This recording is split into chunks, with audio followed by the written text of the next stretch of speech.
ನಾಳೆ ರಾಜ್ಯದ ಸಂಸದರ ಜೊತೆ ಸಿಎಂ ಡಿಕೆಶಿ ಸಭೆಯನ್ನ ಹಮ್ಮಿಕೊಂಡಿದ್ದಾರೆ. ಈ ಒಂದು ಸಭೆಯಲ್ಲಿ ಮಹತ್ವದ ವಿಚಾರಗಳ ಬಗ್ಗೆ ಅವರು ಚರ್ಚೆಯನ್ನ ನಡೆಸಲಿಕ್ಕಿದ್ದಾರೆ. ರಾಜ್ಯದಲ್ಲಿ ಆವರಿಸಿರುವಂತಹ ತೀವ್ರ ಬರ ಪರಿಸ್ಥಿತಿ ಏನಿದೆ ಅದರ ಬಗ್ಗೆ ಕೂಡ ಈ ಒಂದು ಸಭೆಯಲ್ಲಿ ಚರ್ಚಿಸುವಂತಹ ಎಲ್ಲ ಸಾಧ್ಯತೆಗಳು ಕೂಡ ಇರುವಂತದ್ದು. ಇನ್ನು ಕೇಂದ್ರದ ಅನುದಾನದ ಬಗ್ಗೆ ಕೂಡ ಈ ಒಂದು ಸಭೆಯಲ್ಲಿ ಪ್ರಸ್ತಾಪವನ್ನ ಇಡಲಿಕ್ಕಿದ್ದಾರೆ. ಇನ್ನು ಬಾಕಿ ಇರುವಂತಹ ಯೋಜನೆಗಳು ಏನೇನಿದೆ ಆ ಎಲ್ಲಾ ಯೋಜನೆಗಳ ಬಗ್ಗೆ ಕೂಡ ನಾಳೆ ನಡೆಯಲಿಕ್ಕಿರುವಂತಹ ಈ ಒಂದು ಮಹತ್ವದ ಸಭೆಯಲ್ಲಿ ಧ್ವನಿ ಎತ್ತಬೇಕು. ಅಷ್ಟೇ ಅಲ್ಲದೆ ಆಗಸ್ಟ್ 13ಕ್ಕೆ ಅಧಿವೇಶನ ಆರಂಭವನ್ನ ಮಾಡ್ತೇವೆ. ಕೇಂದ್ರ ಸೋಮಣ್ಣ ಅವರ ಜೊತೆ ಮಾತನಾಡ್ತೀನಿ, ಇನ್ನು ಕುಮಾರಸ್ವಾಮಿ ಆಗಿರ್ಬೋದು, ಶೋಭಾ ಕರಂದ್ಲಾಜೆ ಜೊತೆ ಕೂಡ ಚರ್ಚಿಸಬೇಕಾಗಿದೆ ಅನ್ನುವಂಥದ್ರ ವಿಚಾರಕ್ಕೆ ಸಂಬಂಧಪಟ್ಟಂತೆ ಡಿಕೆ ಶಿವಕುಮಾರ್ ಅವರು ಪ್ರತಿಕ್ರಿಯೆಯನ್ನ ಕೊಟ್ಟಿದ್ದಾರೆ. ಹೀಗಾಗಿ ನಾಳೆ ನಡೆಯಲಿಕ್ಕಿರುವಂತಹ ಈ ಒಂದು ಸಭೆಯ ಬಗ್ಗೆ ಸಾಕಷ್ಟು ಕುತೂಹಲ ಇದೀಗ ಮೂಡಿದೆ.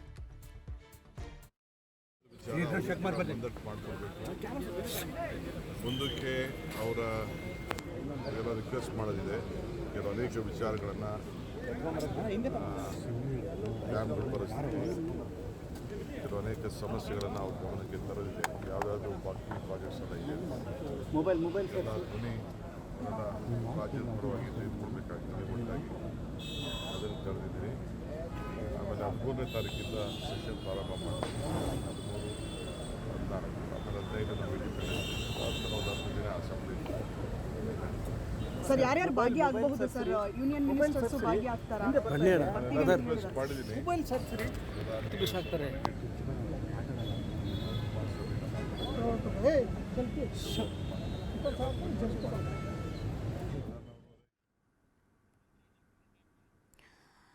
ಈ ವಿಚಾರಕ್ಕೆ ಸಂಬಂಧಪಟ್ಟಂತೆ ಮತ್ತಷ್ಟು ಮಾಹಿತಿಯನ್ನ ನೀಡ್ತಾರೆ ನಮ್ಮ ಪ್ರತಿನಿಧಿ ಹನುಮಂತರಾಜು. ನಾಳೆ ಏನು ಸಿಎಂ ಡಿಕೆ ಶಿವಕುಮಾರ್ ಅವರು ಒಂದು ಮಹತ್ವದ ಸಭೆಯನ್ನ ಕರೆದಿದ್ದಾರೆ.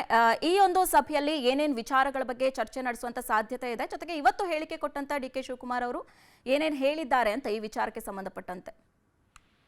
ರಕ್ಷಾ, ಈಗಾಗಲೇ ಏನು ಡಿಕೆ ಶಿವಕುಮಾರ್ ಅವರು ಸಚಿವ ಸಂಪುಟ ವಿಸ್ತರಣೆಗೆ ಸಂಬಂಧಪಟ್ಟಂತೆ ಈಗಾಗಲೇ ದೆಹಲಿಗೆ ಓಡುವಂತ ಸಾಧ್ಯತೆ ಸಂಜೆ ಒಳಗೆ ಸಾಕಷ್ಟು ಮಹತ್ವವಾಗಿದೆ.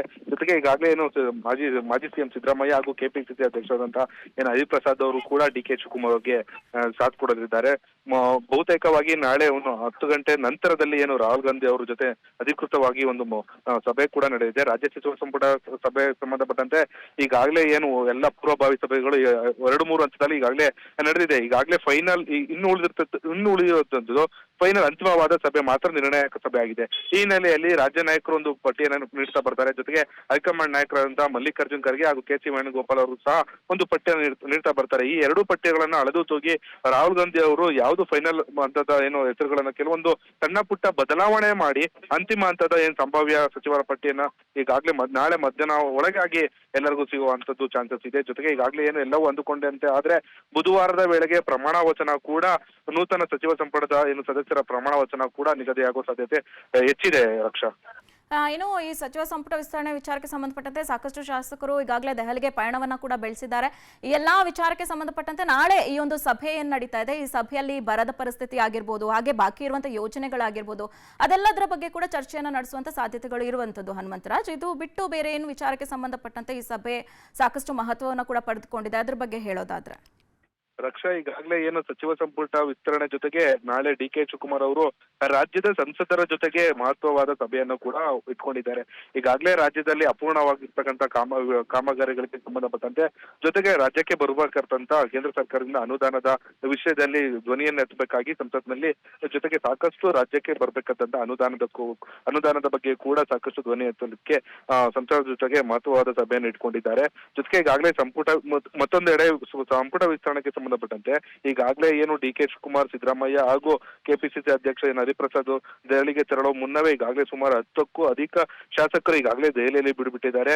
ತಮ್ಮ ಪಕ್ಷ ನಿಷ್ಠೆ ಹಾಗೂ ತಮ್ಮ ಜಾಬ್ ರಿಪೋರ್ಟ್ ನೋಡಿ, ತಮ್ಮ ಪಕ್ಷ ನಿಷ್ಠೆಯನ್ನು ನೋಡಿ ಈಗಾಗಲೇ ಸಚಿವ ಸ್ಥಾನ ನೀಡಬೇಕು ಅಂತ ಹೇಳಿ ಈಗಾಗಲೇ ಉಳಿದಿರ್ತಕ್ಕಂಥ ಸಮಯ ಕೂಡ ಕಡಿಮೆ ಇದೆ.